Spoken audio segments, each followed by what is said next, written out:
the Around the NFL podcast. Always wear sunscreen outdoors. Gotta do it. From the Chris Wessling Podcast Studio, it's Around the NFL. I'm Dan Hanzus, Gregg Rosenthal, Marc Sessler. I'll do it if I'm on like the golf course, if I'm at the beach, but not everywhere I go. I'm not powder. I typically venture outside. No, you're a man who wears his tan if he was out doing some yard work. That drop is not true. It was not true of our great friend Wes. No. He often would not put the sunscreen on his dome. We're going to have Daniel Jeremiah in later this week, on Wednesday. And, famously, Wes just burned the hell out of the top of his head when he went to a Padres game. With Lakeisha, a Padres-Cardinals game a few years back. And, yeah, I think that's one thing, the guys that shave their heads or are just bald, sometimes you have the horseshoe bald guys, but you don't see that so much anymore, by the way. You ever notice that? Human heads are evolving. Remember, it used to be... No, people just shave it down. If you it doesn't bald, look good. You look older if you just... It's like, I'm banging the bald, and now I have this like math teacher we've cleaned that up. Ring around. Which, by the way, if you're listening and you have that look, I'm not taking shots. I'm just saying you don't see it as much anymore. You're just saying grow up a little and just shave the rest. Well, you can get with the times. It's not a death sentence being bald. You shave it, and like Wes is a perfect example. Nice shaped head. I thought he looked a lot better once he was fully shorn compared to the photos we saw when he was younger and losing it. What was up with like Friars? Remember their haircuts? They've got a full head of hair and they shave the top of the head. It's a disgrace. Bald. I don't know what we're doing there. It's a disgrace. Is it to make yourself less attractive so you're not tempted if you're in that position, I guess? I mean, if that's the history, it's pretty messed up. But it probably worked. Ladies are into Friars? No, not typically. All right, where are we? We're not Tuesday. We're Tuesday. We're Tuesday. We are not at the hotel, the Biltmore in Phoenix, but that's where the NFL annual meetings are this week, also known as the owners' meetings. And the timing of the show. And I think I might have said last week that DJ was going to be on our Tuesday show. No, be on the lookout tomorrow when we roll out a DJ special. Today we decided there was so many little nugs, big and small, that came out of the Monday owners meetings, Greggy. Why don't we just dig through it and kind of cull through the sound? Because I don't know about you, Gregg, but as the day went along on Monday into Tuesday, it struck me that it felt a little more newsy than the typical owners meetings. And we got the rules, although the rules were less newsy, I feel like, than usual. But you're right. Almost playful. There are a number of issues sort of hanging around at this time of year that aren't necessarily that we're waiting for some big ones to drop, but a lot of little nuggets. So these were like my favorite sort of news days. Where it's just. But if you take away the dual quarterback narratives that have been hanging out, right? The Lamar and Aaron Rodgers. If you removed all of that, then it'd be normal. I would say, yeah. Even less than normal, I think. I think that's just like these dramas continue. There's news each day. There's new developments each day. You got Lamar tweeting left and right. You got dropping his tweets right before John Harbaugh talks. I mean, it was well-played drama. Nice transition point right there. Yeah. Let's get into all the news from Phoenix and beyond. Wow, the organization's worth that much? And, I couldn't get free coffee? That is, of course. I mean, who else could it be but Mike McDaniel, head coach of the Dolphins, who was answering a question about the Washington football team, who he was connected with at a point in his career, and I guess he didn't get free coffee when he was there. Read into that however you want. I mean, I'm just reading in the facts. Who doesn't get free coffee at work? An NFL team that's about to be sold for $6 billion. It's happening, Washington fans. You only have to hang on for, it sounds like, maybe like even only a month more. There's reports of 2 different bids over $6 billion, which is what Snyder was looking for. The long reign is almost over. So that's the good. Almost, yeah, I know. Just don't say I know people were hoping it might happen this week, but it doesn't sound like it's going to be this week, but it really feels like this offseason. We'll circle back to Washington just a little bit later, but let's start where we have to start, which is Lamar Jackson. So the way this timed up was as the coaches settled in, and you guys have been at the Marc, paint a picture, the owners' meetings, and specifically the coaches' breakfast, as it's known. Yeah, you have the AFC one day, and the next day would be the NFC, or they'd flip-flop that. And you've got 16 round tables with chairs around them so that each of the coaches can sit down for an hour, and a lot of them have come from about 3 or 4 hours of sleep after a late night of drinking. That's sort of what happens at these owners' meetings too. And they're barraged by their local beat reporters and national reporters with questions of the day. And Harbaugh, sat down literally at the moment, like Lamar Jackson had just sent out this tweet that we'll get into about his whole situation. I think 2 minutes after Harbaugh sat down. Right, and so probably not a coincidence. Not at guess. all. Well planned. But here is the tweet that Lamar sends out just as John Harbaugh sits down. In regards to my future plans, nice setup. I like it. Give me some missive music. This feels missive-y. Great setup. I wish he used a colon after plans, though, but we won't dock him. In regards to my future plans, as of March 2nd, I requested a trade from the Ravens organization, for which the Ravens has not been interested in meeting my value. Any and everyone that has met me or been around me, I love the game of football, and my dream is to help a team. Win the Super Bowl. There's a little more to that. But okay. Yeah. But you get the gist. Yeah. Greggy, then, of course, Harbaugh is asked about it. Do we have Harbaugh sound? Here's what Harbaugh had to say on the topic. We made a decision to go with Lamar Jackson 5 years ago, right? Why? Because we love him. We love him. We love the way he plays. We love his mindset, his charisma, his style, the way he is in the locker room. Everything about him. We love him. I love him personally. I love being the coach of the team that he's playing quarterback for. So that's what you do. You build the team around your players, and that's what I'm excited to do. Lamar is a great guy, and Lamar's doing a nice job with the negotiations, and I think that needs to be said. People need to understand he's doing a good job, okay? And Eric's doing a good job. And Eric's getting advice from Ozzie and from Steve, and all those things are being discussed. Yeah, I'm involved in those conversations too, so I know where we're at. There really is no frustration other than the natural, normal, hey, this is how pro football works, and I think, Lamar believes in us and we believe in Lamar, and we know where we want to go forward. So it's a monetary thing that can be figured out, that can be worked out. That's just a matter of negotiating, and I think we just continue down that road, and eventually it'll work out. There's always going to be creative ways to figure that stuff out.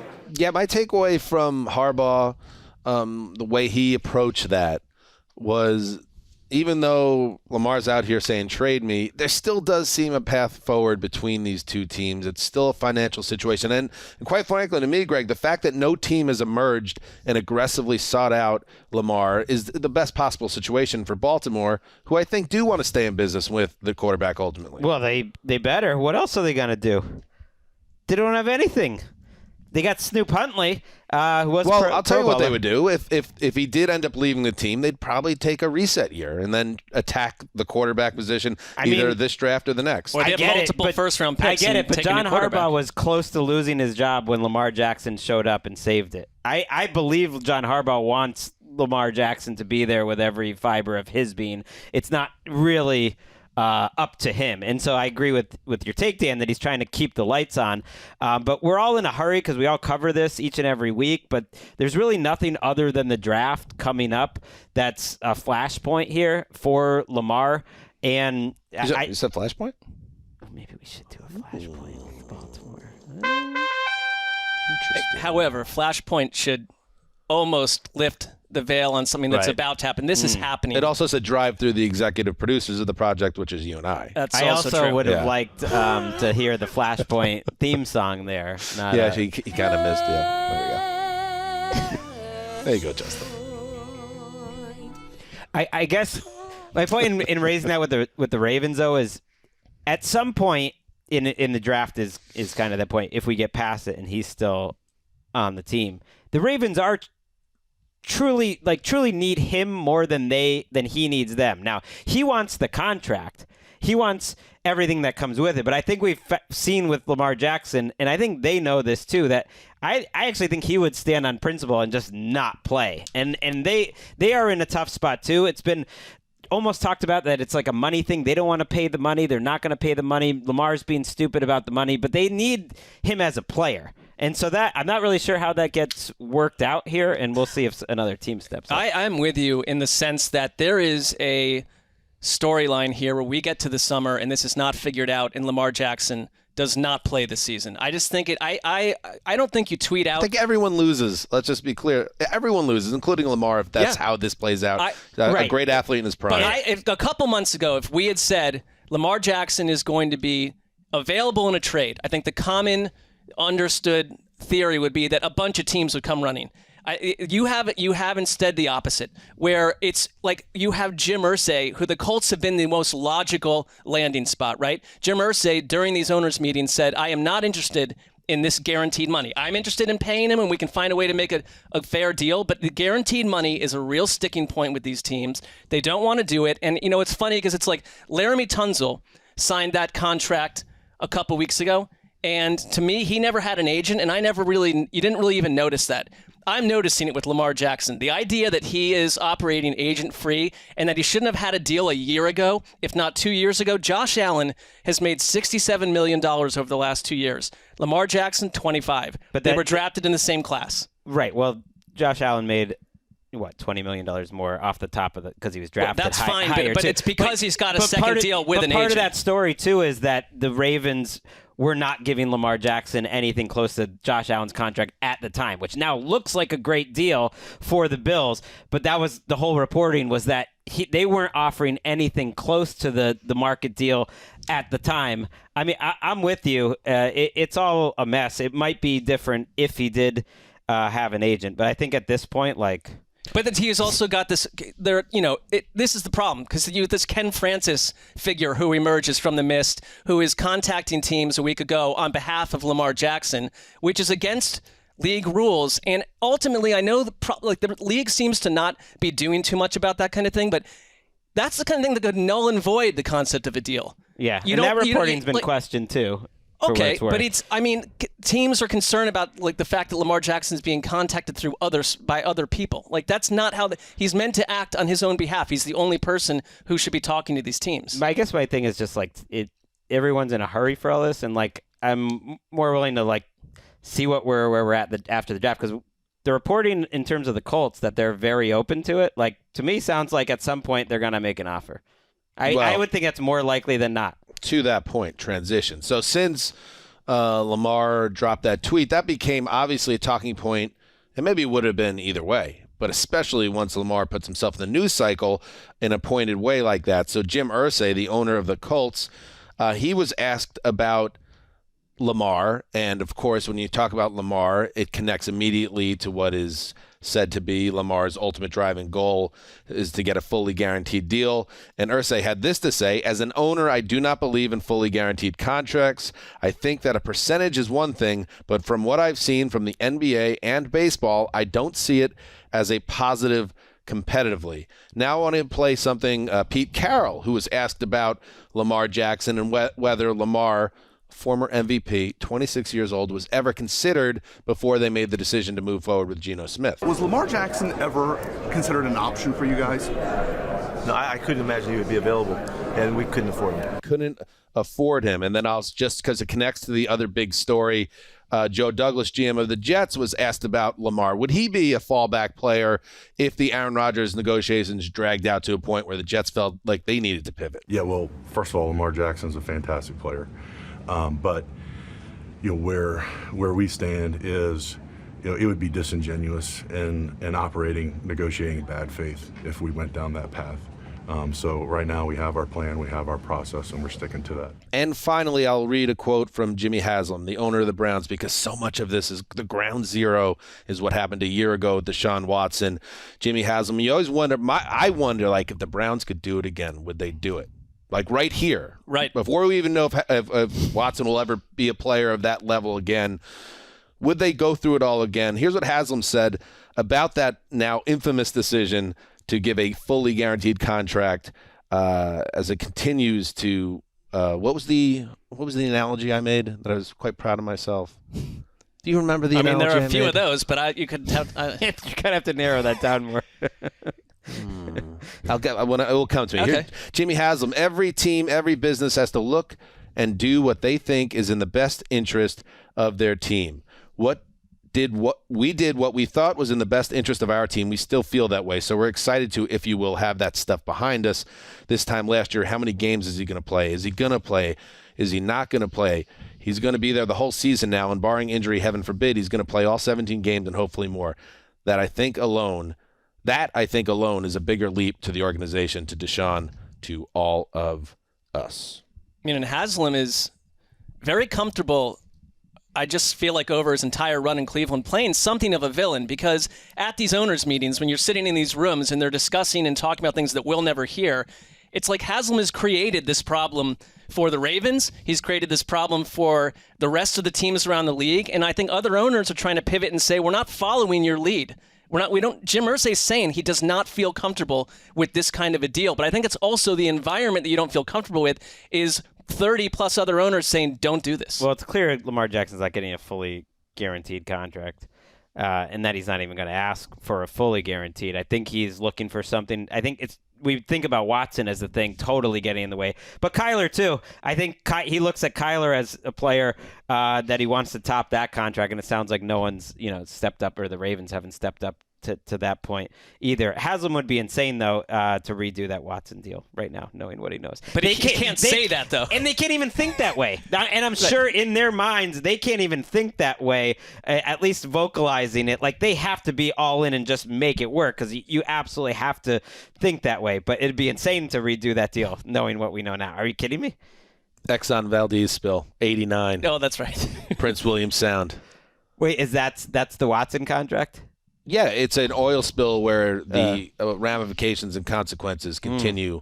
You were proud of the analogy because I mispronounced Valdez. That made it a double win. Right. Because you stuck to your guns on Valdez. Well, I don't know if I stuck to my guns, but it would turn into a thing, yeah. Here's the thing about that. Part of me thinks that you remembered what it was, but you didn't want me to remember, because then it would bring up the Valdez thing again. Yeah, but I literally did just bring it up, though. He thinks you did that. I heard from some listeners who said that Valdez is one of those, like, tomato, both pronunciations are acceptable and one is just more common. Well, one's correct and one's wrong. Why have you kept that under your vest until now? Gondola, like, which one is really right, No, gondola is not even. That was another Sessler debate we had. Why does he wait till now to share that information? That there's controversy. Rebound, like, say it however you want, right? Graver's on fire right now. All right. Do you guys want to throw one out that you found interesting, or do you want me to just kind of roll through it? I could go either way. Well, let's get the top level stuff first. Do we have anything else on the Lamar situation? I feel like we covered it pretty well. No, okay. We will next show. Let's start with Goody, who we heard from, and I think gave us more information than, frankly, I was expecting to get at the owners' meeting from the Packers about the whole Rodgers trade talk. Is there any scenario that you'd be comfortable making a trade without getting a first-round pick back?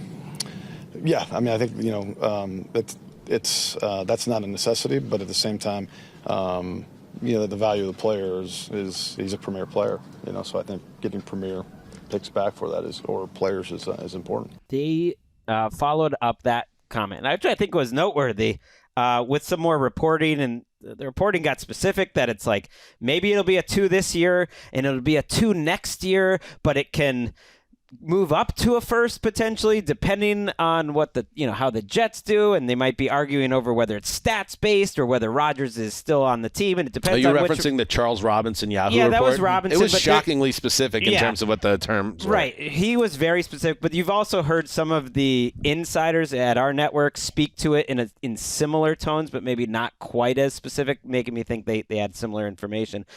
Just like, this thing's so close.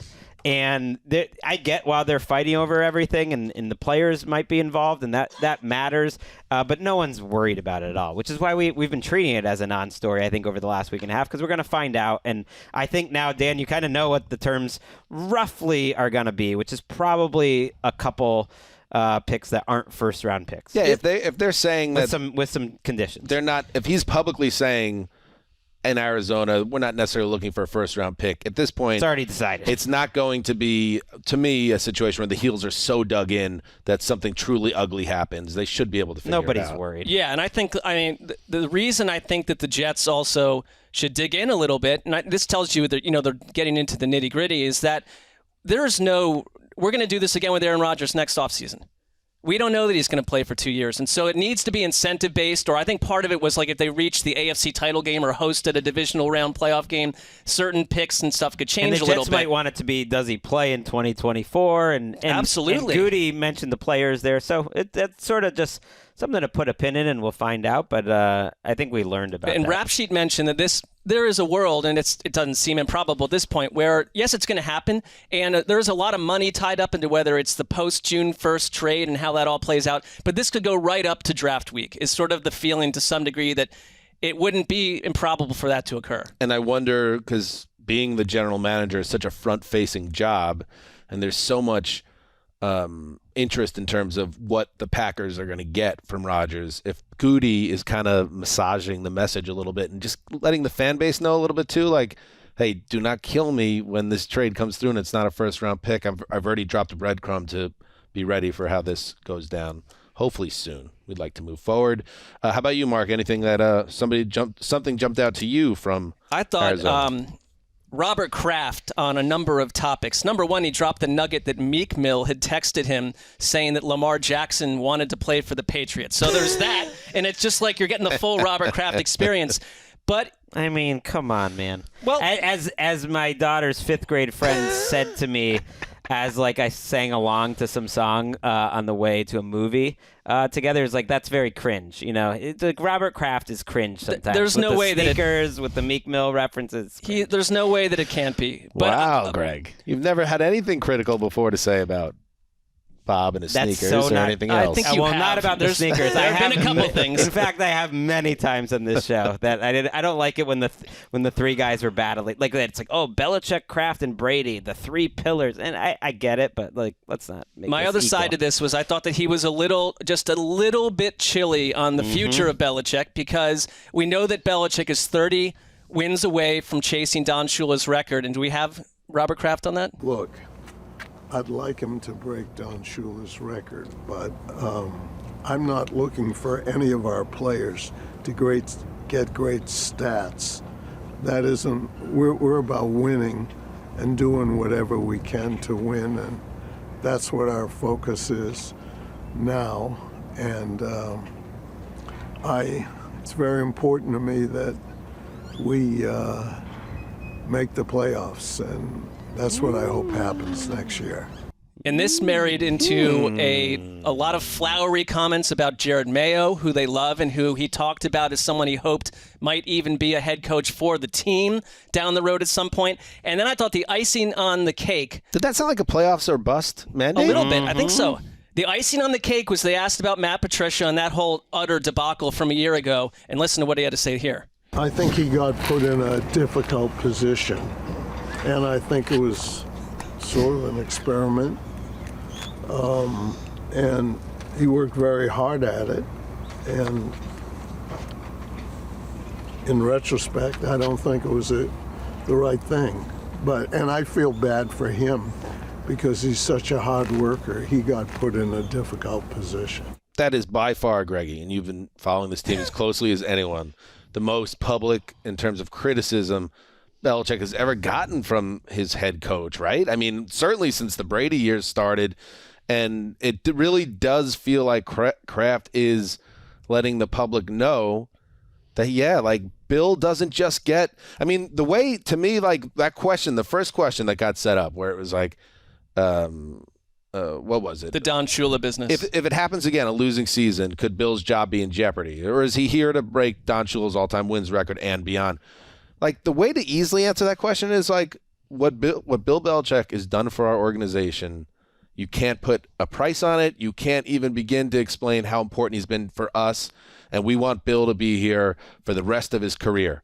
Like, and you can just leave it there. You didn't hear that. And you don't have headlines. Instead, he made a pointed reference to say, like, listen, records are good, but that we don't just keep people around just to break records. And I want to be in the playoffs next year. This is a big subplot around this team now. Absolutely.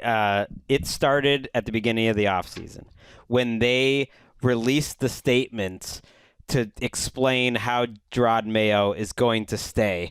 And they said what his new title is going to be. I think they might have even mentioned that he got a raise in the statement. And just like people covering the team were like, it's amazing. And that was clearly Robert Kraft saying, I don't care how you normally do things, that they don't have real titles and we don't announce it till 4 months later and blah, blah, blah. Like, I'm announcing this now and this is what we're going to do. And it felt like a bit of Kraft taking control back of the organization. He's 81 years old, Robert Kraft, too. I don't think he wants to stick around at 7-9, 7-10, all that stuff.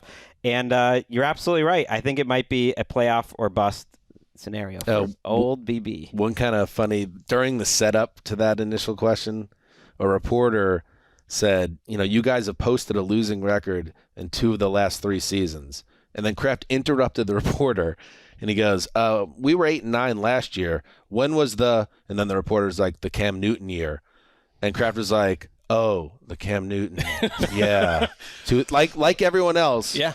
Kraft forgot that the Cam Newton year exists in Patriots history post Tom Brady. It was the pandemic year. It was a tough time for everyone. What did they go? 7? They went 8-9 that year too. I don't even remember. That was 7-9. 7-9. So yeah, that's interesting. I thought that was almost like the most fascinating thing that came out of the whole day. I'm with you. And then they asked Bill Belichick what's the reason fans should be optimistic for what's ahead. And what would you say to them to give them a reason to be optimistic for what's ahead for the Patriots?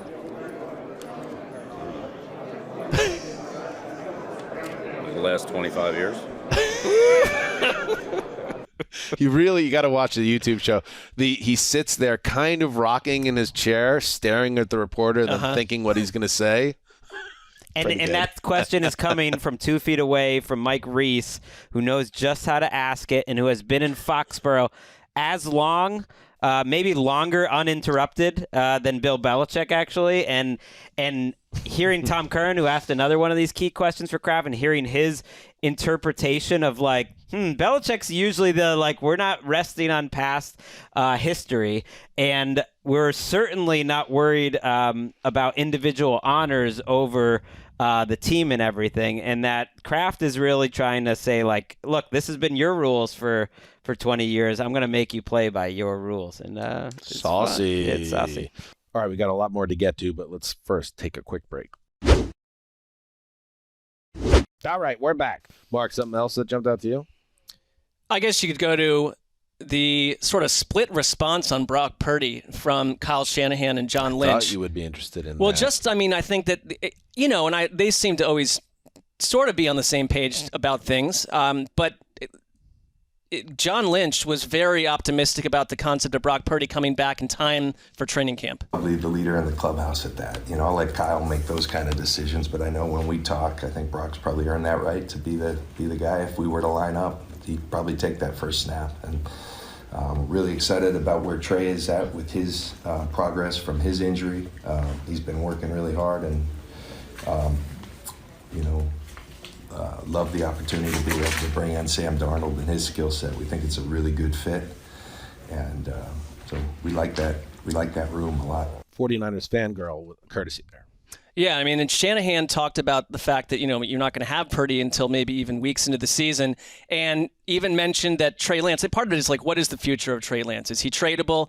Is he actually having a chance? Lynch mentioned, there's a chance he could start again, but Brock Purdy is in the fly in the ointment here, and Shanahan mentioned Trey Lance and Sam Darnold even competing for the starting job early on in the season. We believe Trey can be that. I think he would have done it last year if he stayed healthy.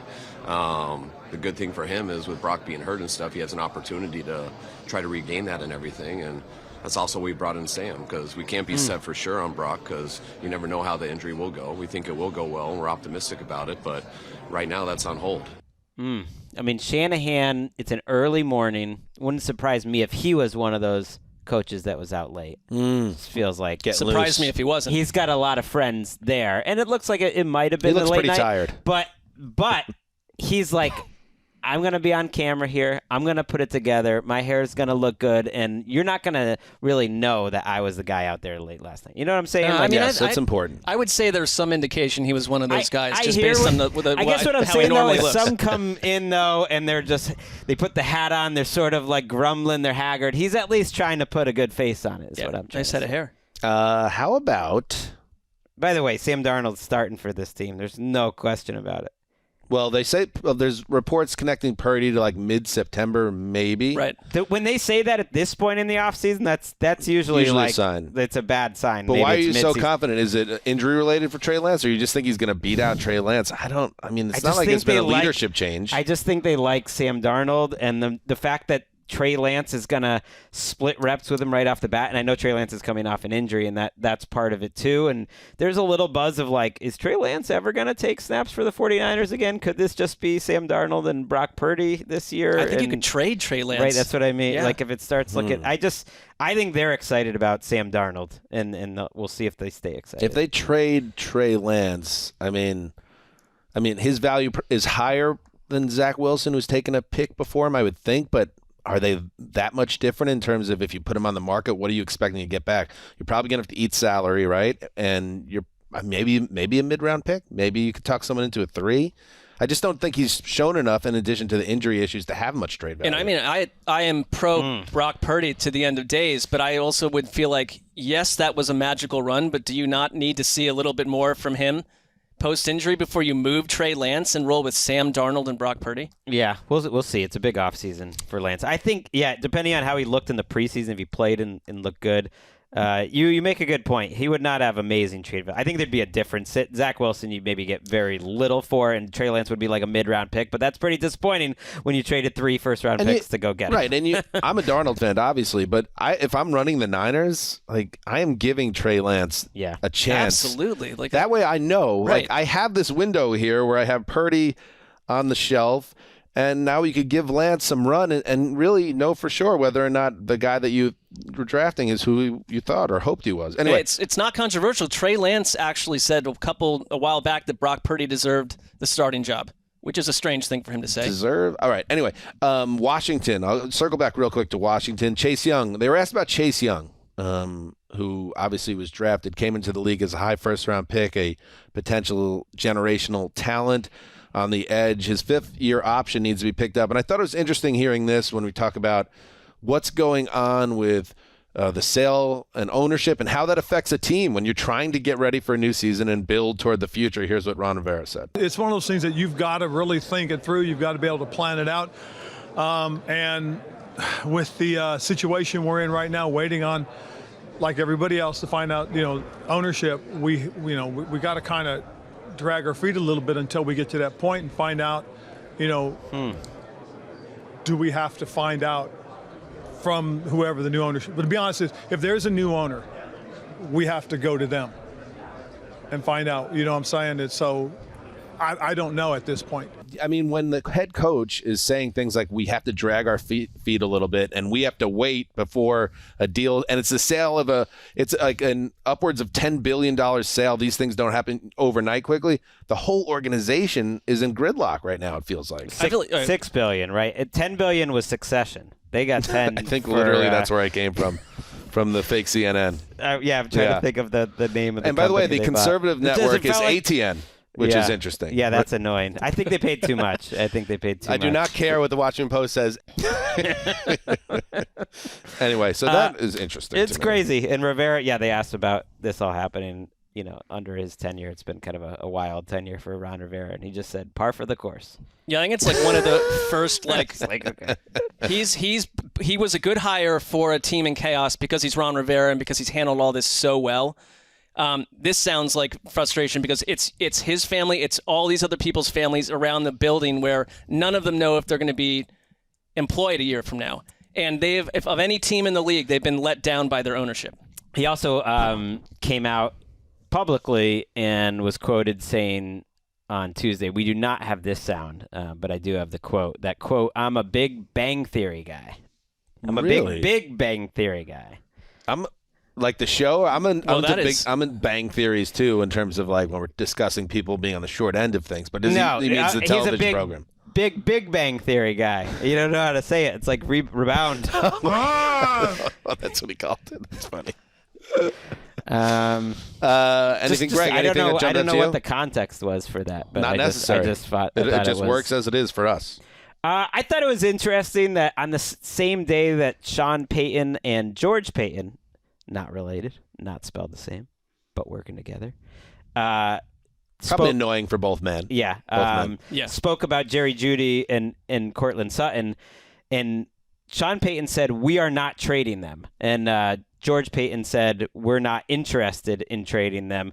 And on the very same day, there was reporting from Denver media that was like, "Well, unless they get like a better offer." Here's Payton's exact words. I think it's pretty common every offseason. New coach, not a real deep receiver draft. Look, I've been. You read a bunch of these things that are written now, and I would say a number of teams have called on those players. It's early. But I said it yesterday that it's not something we're interested in doing. It's one of the most beautiful hotels I've ever stayed at in my life, maybe the nicest I've ever been in.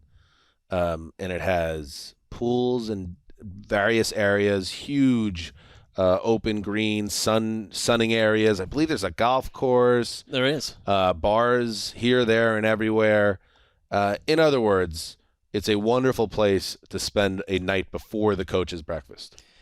We, Gregg and I were there one year, and we saw Bill Belichick and Linda Holiday returning from a heated one-on-one tennis battle with each other. Is that where we saw Anderson Cooper as well, Greg? Yes, when we went jogging and panting. On a run. We've milked. I mean, We've hit that one pretty hard over here. If you're a new listener, it's new information. The expenses that we incurred were so worth it for NFL media, just for how many times we've gotten to use this story. Anyway, I just find it funny that the way Payton gets around. I mean, it's essentially lying if it was any other business. But he's like, I've read those things. It's like, we know where they're coming from. Literally the same person that is quoting Payton and asking these questions. Mike Kliss from 9 News in Denver said from a source that the Broncos wouldn't deal unless it was a second rounder for Sutton or a first for Jeudy. So there's a very specific price. They're not getting that price. At this point, they've got to kind of put the toothpaste back into the tube. But at some point, I don't know. I'd give up a second for Courtland Sutton. I know he gets a lot of money, so it's a lot. If you're Sean Payton, though, and you've got to try to fix what happened last year on offense, like stripping away wide receivers. He did mention it's not a great draft. They don't have any draft picks. Like, there is a world where it's like stick with these guys versus emptying the cupboard entirely. Yeah, just that report just gave me an idea. There's a very specific price for those guys. Don't know if they'll get it. A first for Jeudy seems unlikely. Second for Sutton. Who is giving a first for Jerry Jeudy? Hell no. Probably not. I do like Jerry Jeudy. Any other sound, guys? I have one other bit of news that came out of Arizona. I mean, we've got the proposals. That's what I was talking about. Yeah, let's talk about that. All right, let's talk about the NFL owners vote in favor of letting players wear number 0. I love this. The league voted Tuesday to allow all players this sucks for the big men, though. Yeah. Other than offensive and defensive linemen to wear the jersey number 0. It was I always like who submitted the proposal, too.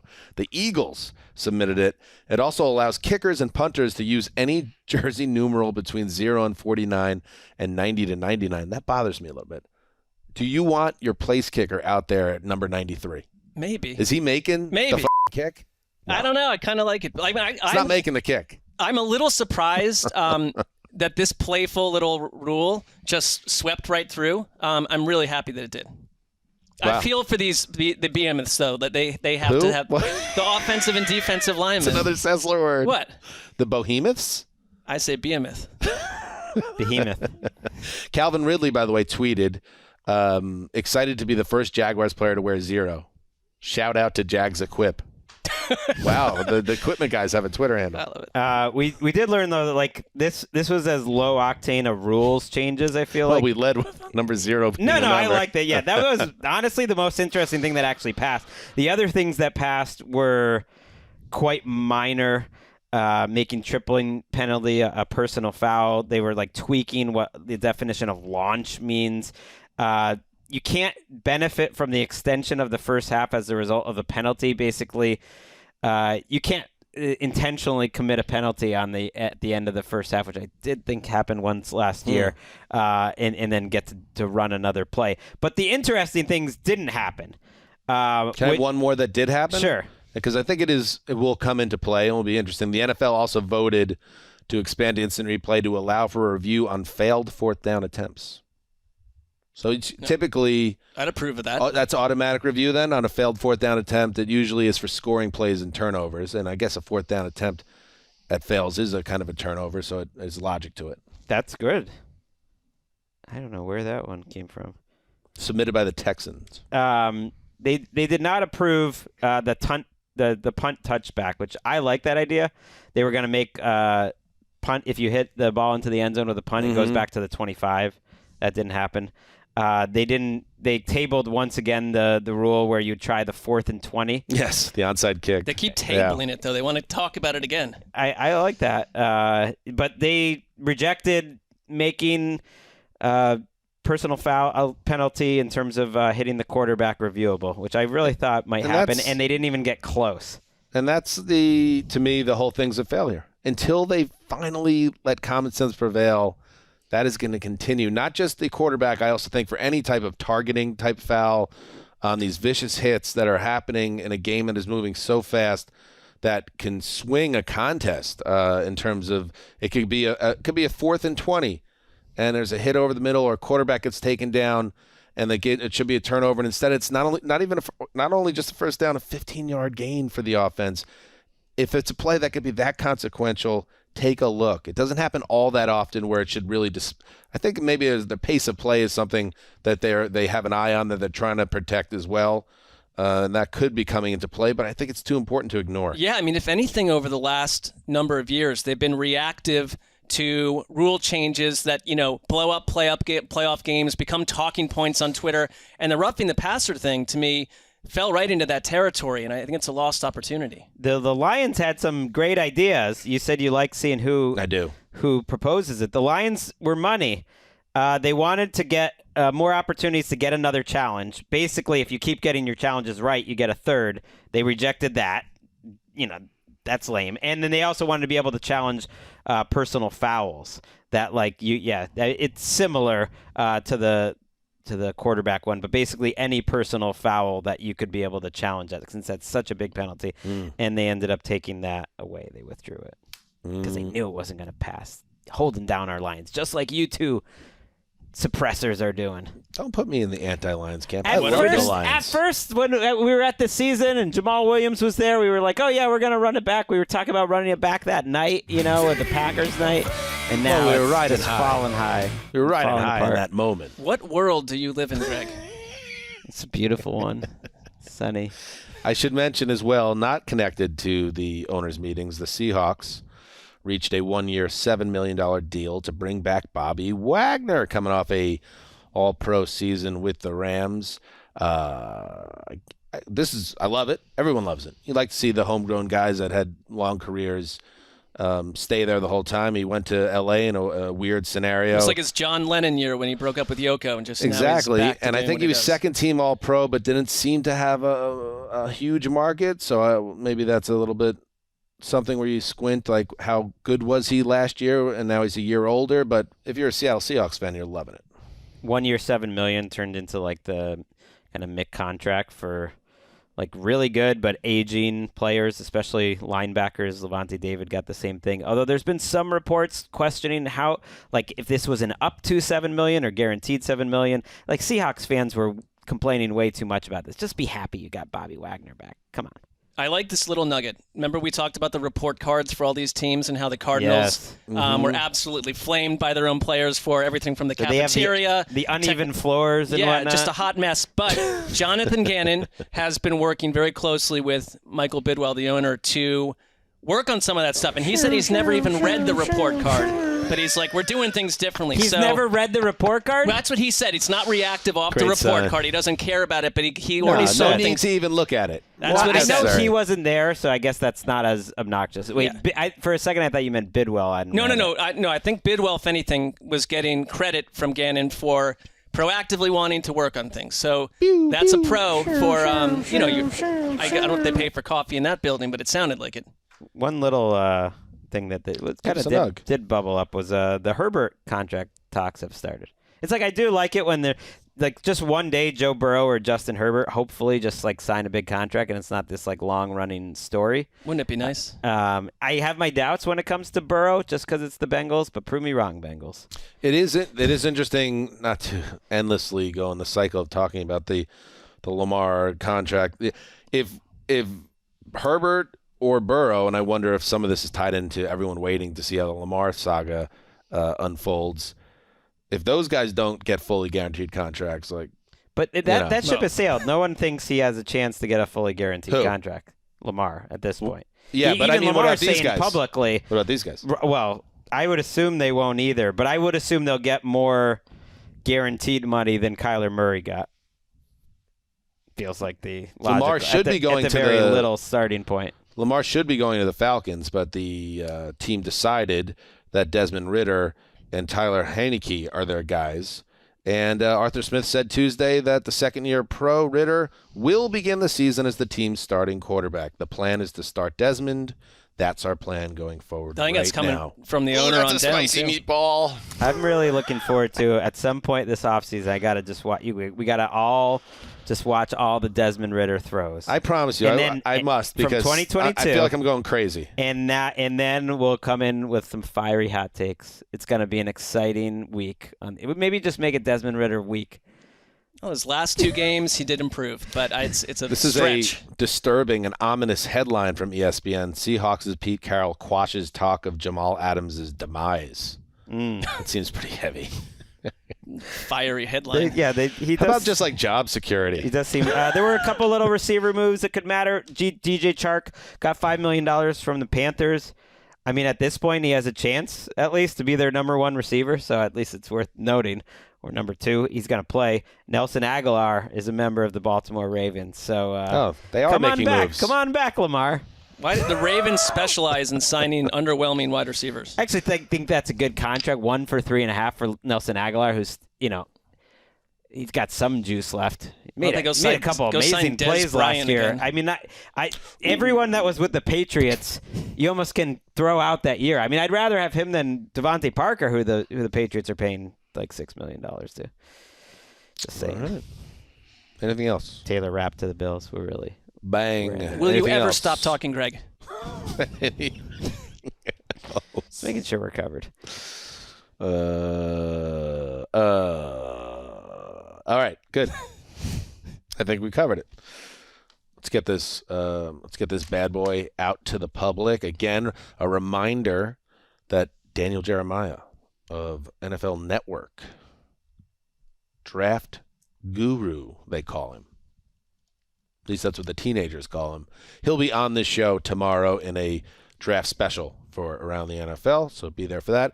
And then we'll have another show later this week with the great Colleen Wolfe, because we're getting her every week. Are you noticing that? That's a great trend. The summer of Connie has been compromised. Let's go. That's what we do. We compromise summers. All right, until we meet again. Heed the call.